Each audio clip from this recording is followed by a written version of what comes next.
I'd like to call this meeting to order for an open house. I'm John McLaughlin.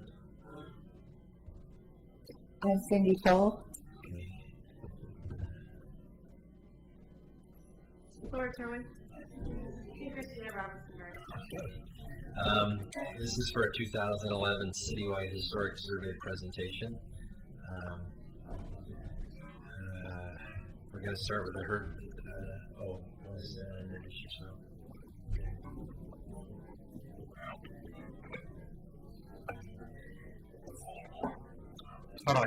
Thank you.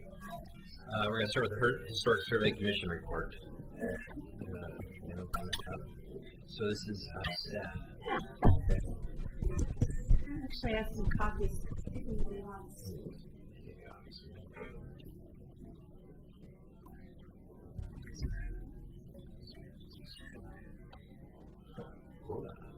Thank you, Chair McLaughlin, and for the people in the audience and anybody watching on streaming video or at a later time through our city website download. This is the open house for the 2011 Citywide Historic Survey, and the Historic Review Board last spring applied for a certified local government grant to undertake a pretty impressive survey of properties that were over 50-year-old that had not been previously surveyed in the city.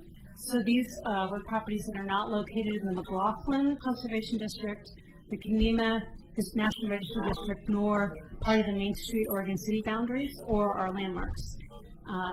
The second part of the grant was to have another look-see at our existing landmarks. There's 86 of them that were approved and designated through the 80s and early 90s. And we want to take a look and see what has happened. Has there been any changes to the site or any of the properties losing their historic integrity, and any recommendations for next steps on those. The larger issue that I'd like to address after Painted Preservation makes their presentation is a little bit of why we're doing this and how historic preservation surveys can help in long-range planning. Long-range planning relating to transportation, emergency response, zoning and planning, and just historic preservation in general. And I can speak to that after Painted Preservation's PowerPoint presentation. I know people from the audience may have questions, and so probably the best format may be the board can ask some questions and at some point open it up to have a little more free-form discussion as an open house format. Okay. So without ado, I'd like to introduce Diana Peter and Christiane Beckner. Hi. Welcome. Hello. Hello again. Nice to see you. We're excited to be here. It's like a short time ago that we were just here, but here we are again. That was a while ago. I know you're familiar with the goals and kind of the overview of the program, but we'll go over that in a brief way. We'll give you just a small update on where we are. We started, but we've made progress. And so with that, I'll just go through the project again, and also give the audience an idea of what the scope is. Just a little bit about our background. My firm, Painted Preservation and Planning, I founded in 2002, and Christiane Beckner is joining me for this project as an associate. I work all over the West Coast and do a lot of survey work, particularly mid-century work. And as Christina has said, there's this is kind of combined goals on this project. And there's two major parts. There's the survey itself, and then there's the survey report and how that, what that will do and integrate with your future planning. There's different aspects to the surveys. We're updating the surveys. We're making sure there's an eventually online electronic record in the state for all the properties that we survey.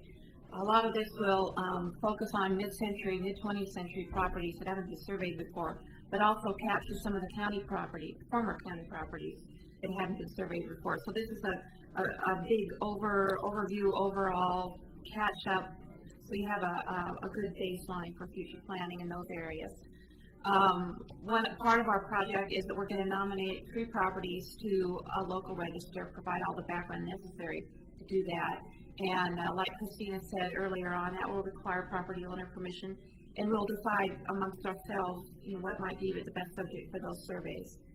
And then we'll look at 3 different neighborhoods that seem to be particularly intact and do a brief historic context on those.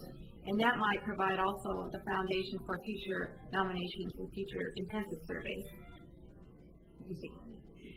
And then at the end of the project, we'll be able to give you quite a bit of feedback, I think, on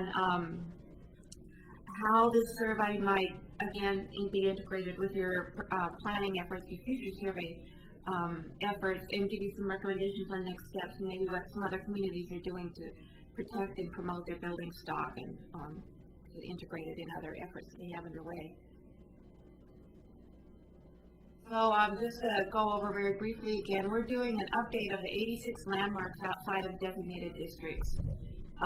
We're also doing a really super brief survey of the 1,600 or so properties that haven't been surveyed before, either because they're new or they've been annexed or another reason, but we think there's going to be about 1,600 properties in that grouping. We'll do intensive level surveys for up to 3 properties, so they may be nominated in the future, and then do the context statement, and the survey report will package all of our recommendations. And this just gives an overview. The red properties are the ones that are individually designated landmarks that we're in the process of updating right now, those records. And then the green is everything, isn't it, Christina?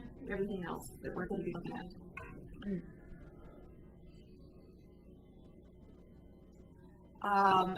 So again, on the survey forms for the 86 landmarks, we'll be updating that. They'll be electronic, which will be really helpful for the public and for you guys. And we'll be taking contemporary photographs that can be compared to the photographs that were taken in the 80s and up to 1990. Add to the record. We've actually already started this process. We got here yesterday. This is one of our multiple visits that we're going to make to Oregon City to do field work. As we got started, we have to say we were totally impressed. It was so much fun to start looking at your landmark properties. There are some fantastic buildings here. So we've had historic records. We've already put all the information from the historic surveys into the state's database. So when we go out into the field, we have physical descriptions from either the 80s or the 90s, and we also have all the historic information on who used to live there. That was an important cultural property. So we're going out with that material, and we've also made sure that the state has that material so that when we're done with our survey, everything will be available. You'll be able to actually see how the surveys have changed over time, how those properties have changed over time. So right now we have 86 landmark properties, and I think at this point we've taken a brief look at about 40 of them. So we'll be able to do all of our field work while we're here this week, and then we'll go into the analysis process and start building a report and be able to tell you a little bit about what we found. So the next step, which will be a challenging project, will be to survey the 1,600 some odd properties. And a lot of those will be the mid-century properties. That's the area that I've developed an expertise in, and looking forward to seeing what Oregon City's building stock in that area looks like and comparing it to other places. And so this will be, again, documentation with very brief physical description and photography.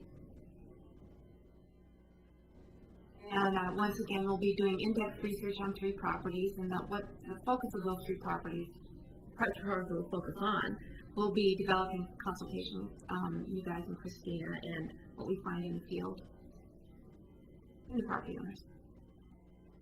Again, we'll look at the neighborhoods. We'll recommend up to 3. There may be more than 3 neighborhoods, or there may be some areas, some cultural landscape areas of interest above and beyond these 3 different neighborhoods, and we will incorporate that information in the survey report, and that will be something that you can work with in the future in planning and future surveys. It's kind of just the first cut of what might be areas of future interest for you.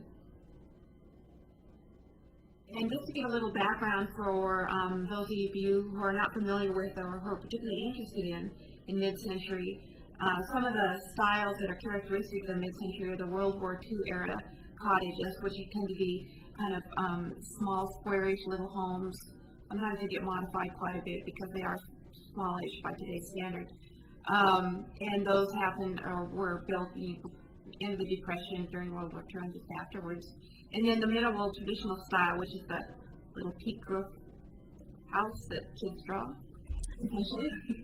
And then the post-war styles, as the post-war era went on, homes tended to get bigger and bigger. A ranch style, of course, is a ubiquitous style we all know that you essentially built our post-war suburbs. Traditional ranch style tends to be those kind of homes that often have the shutters and the brick, under the sills, and maybe little diamond lights and some of that more twee sort of look. And a contemporary ranch style might be more stripped down, modern materials, not much decorative detailing, just an overall modern appearance. And then character ranch might be familiar. We don't know yet your community, but in some areas, like you get a lot of, sometimes they call them like cowboy ranch, that have our colonial, you have different decorative features incorporated into the basic ranch style form. And then modern style in general is kind of a blanket or overarching category, often is architect design, and could be very, very high style and international style again, usually. Architect design, and really in the Northwest, there's not that many examples, frankly, but it is one of the characteristic styles of that era. Well, and just again, to give a little overview, some of the characteristics of mid-century homes is a careful orientation to site, and in the Northwest, that can be particularly important character defining feature, and a lot of topography views, things like that are taken into consideration. In the long, low profile, I'm sure you're familiar with that. An overall horizontal emphasis, like so you see in this house, the fenestration patterns, the windows have a horizontal aspect, the roof pitch is low, the building's long and low. And then a broad chimney oftentimes will give a vertical emphasis in contrast to that overall low form. And then a relationship to the outdoors, a strong relationship. Lots of windows, sliding glass doors, patios, especially in the Northwest where the climate's pretty mild and people do have a kind of outdoor-oriented lifestyle. So those are some of the characteristics that that we'll be finding, I'm sure, in the neighborhoods. This is really, it was like, it's a nationwide movement, but there's a lot of commonality on the West Coast, particularly the North Bay area up through British Columbia, really, in the characteristics of these homes. And we'll be looking for this, but also looking for any kind of mid-century types that might be unique or common in Oregon City, and incorporating that in our report as well, so you can get a handle on the styles and types that are characteristic of your community. I think we started doing the database entry. We started putting in the addresses of the buildings that we're going to look for in this 1,600 property survey. And I saw that a lot of them were actually earlier than mid-century, so we're going to go back and capture some of your early 20th century properties too that have never been surveyed. Some of them go back to as far as 1900, so it'll be fun to see what you have for earlier properties as well. That kind of wraps up what we brought to present, so I'm glad to answer questions or take suggestions. Oh, thanks. Why are you doing just 3 properties? You said you were going to recommend 3. Was that part of the proposal? Okay. Yeah, I don't remember. there was only a finite amount of money to get in the grant, and so there was a discussion of what's the best use of money, and I think the large survey was important, but keeping aside some money for an intensive level survey this summer.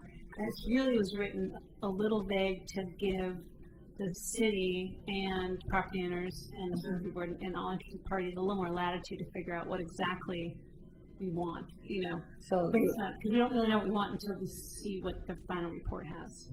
so we'll be looking at them before the meeting. Yeah, I mean, with the final report, there'll be recommendations, and the public, the historic review board, even the city commission and planning commission can give direction about what the next steps will be. What's the most bang for our buck? What do we want?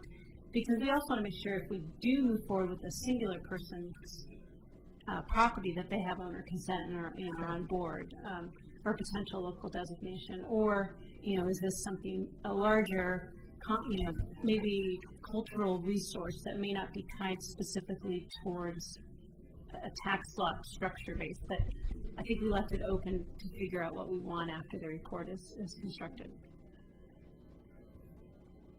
So I don't know if it'd be helpful to stand up so you can see the people in the audience, but We want to open it up for the public to ask questions and have a discussion about any concerns or issues or anything. If anybody wants to ask a question, feel free. That was fast. I'm not quite sure why we got this letter over here. We're right outside the city limits right now. We could have people asking questions come up to the microphone so we can get you. It's no big deal. Yeah. Okay, I have a lot on that now. Like I said, we live outside. So they come out. Yeah, come on. Because we're streaming this, so for future people who want to watch this, it has to get picked up by the. If you guys want to, let them take a chair there and they can sit. Yeah, just go ahead and state your name and your address. All right. My name is Dana Creel. Our property address is 19630 McCord Road, Crossroad of Leland. And we got this letter in the mail. So recently, our property had never been surveyed, and we were kind of having a property line dispute with some of the neighbors. So we spent a lot of money getting it surveyed, and it was historic. It took them a long time to do it. So then when we got this letter, we were just kind of confused.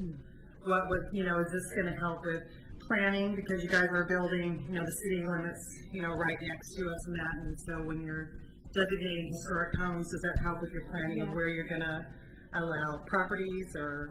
Essentially, this survey is going up to the urban growth boundary and not just the city limits, because we wanted to take it to a final rather than only do stay city limits, and if something gets annexed in, we wouldn't have that inventory form. So this is just informational for the city to have. So things like when annexations happen, then there are inventory forms for these properties that are proposed to be annexed, and that, if a property is contributing or not contributing or has integrity, we can know that early on in the process. So that's really helpful for the city to understand what's between the city limits and the urban growth boundary in regards to buildings over 50 years old. Do they have integrity or not, or have they all been kind of have irretrievable loss of integrity? That's kind of one of the goals to find out. Our home is an 1890s farmhouse, so when you're doing the survey, I don't know if we're included in these 86 homes we're looking at because of the age of the property. No, these are existing landmarks within the city of Oregon City that went through a formal designation process in the 1980s. So your house will fall into is this other 1,600 properties. So if our house is if it falls in any of your surveys or whatever, we'll be notified and what it means and that kind of thing. We're just kind of confused about what, what does this mean to our property and, that kind of thing.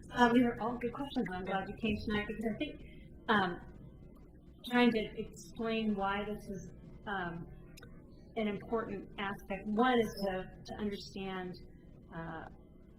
what we have as a city, and I think some people get scared of what a survey form means, and it's really just a one piece of information with a picture, a description of the exterior materials, and a built date with a circa built date. And then what Diana and Chrisanne will do is just their preliminary recommendation of what's the integrity, would this be a contributing historic building or not. And so we'll have this large amount of data, and we'll be able to sift out kind of the nuggets or the areas in the city that have more clusters of contributing structures, and we'll be able to look at that by a mapping and kind of break that out, which I think will be really helpful. Will that, when that's done, is that going to be a public record? Will you be notified that it's done and you can come down and look at it? Or? Well, actually, it'll be online. Okay. So as they're done this spring, we will put up probably a draft and then the final version, and the Space Preservation Office has an online inventory access database, and so we're going to have a link to it. So it's a drop-down menu access database, and so you can type in your address, and it'll pop up a one-page survey form. And so if you want the fact that basically it's an informational thing for you guys to play. Okay, that's all we wanted to know. Yeah. We're thinking, what are they going to do? So you can take a look this spring and see what was said, and it'll all be, ideally the draft will be accessed, and then when this is all done, there will be a link online forever of the access database of all the forms. Okay, thank you. Well, you might explain the benefits to being a designated structure, and that might be. Yeah, in Oregon City, there are some benefits and restrictions for being locally designated.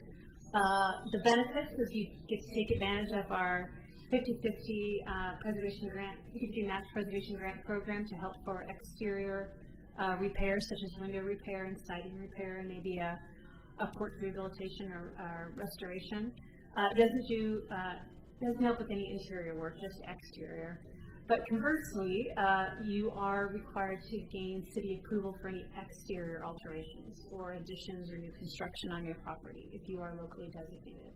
So for some people who know that they're happy with their house and they probably will never make an addition or are pretty confident that what addition they want to do will be the same as probably the city will approve, it's a great pride. And you also know for future owners, it stays designated. So you do know that if you care and love of your house, that any future property owner will have to retain that designation. That doesn't go away as you change ownership. Christina, as far as the survey goes, it's going to outside the city limits, so some of those properties are going to be county. Correct, and it's informational only. So in regards to what you're saying, though, it might be... Correct, if you are in the county, we can't designate you until you're annexed. Right, and if they want to do anything, they have to go to the county. Yeah, but they could give the county this inventory form and say, hey, I have an inventory form from the city. That would be an excellent idea. Yeah. Owner consent, can you explain that? It does, owner consent is required for any local designation. So you would have to sign off as a property owner and say, yes, I agree to be locally designated. And that is required for Oregon state statutes. Good. Previously in the 1980s it was not required, and as of the mid-90s it is now a requirement. Okay. Yeah. Any other questions? Yeah, go ahead. Come on up.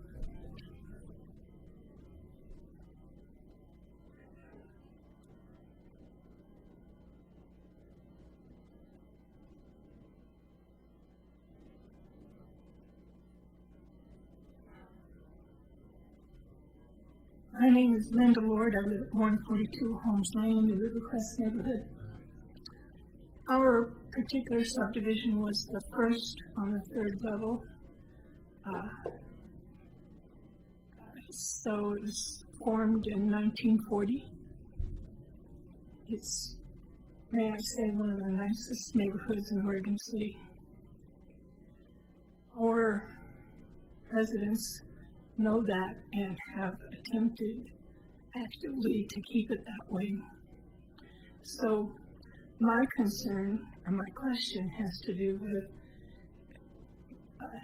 a question about whether the survey focus is on historic buildings, identifying buildings for future preservation. And then I see this thing about context statements for selected neighborhoods. So our concern in the neighborhood has been to keep our neighborhood very similar to where it was and has been for the last 60 or 70 years.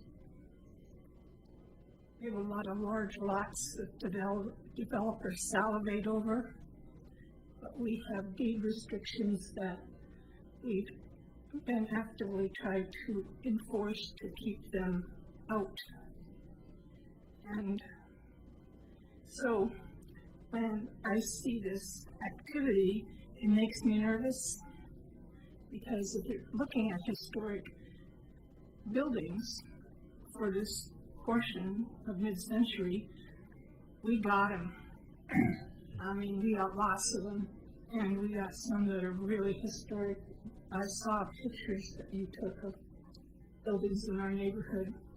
I have the original deeds of every house in the neighborhood, lots of history.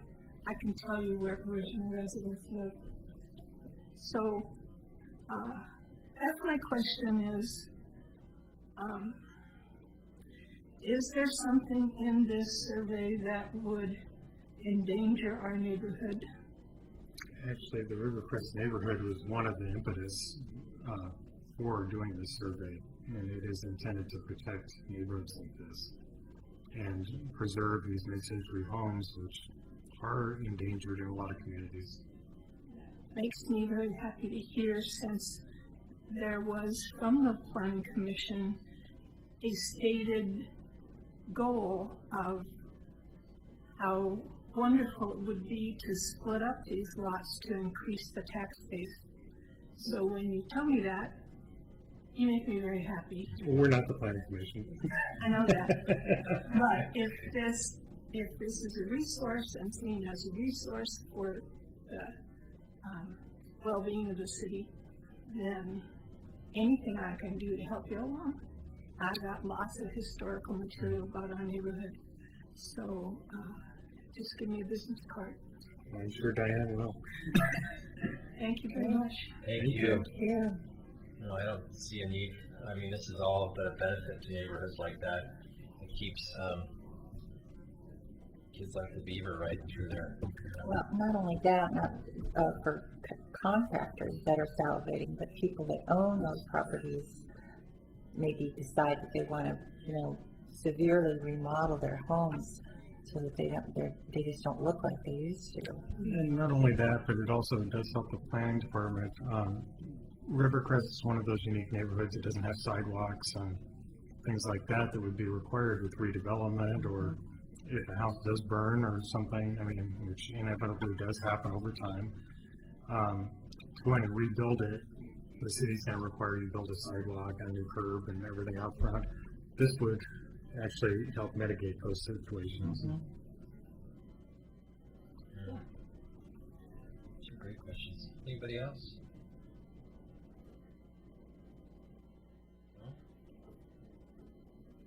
I actually had one more comment. I think the key to this is,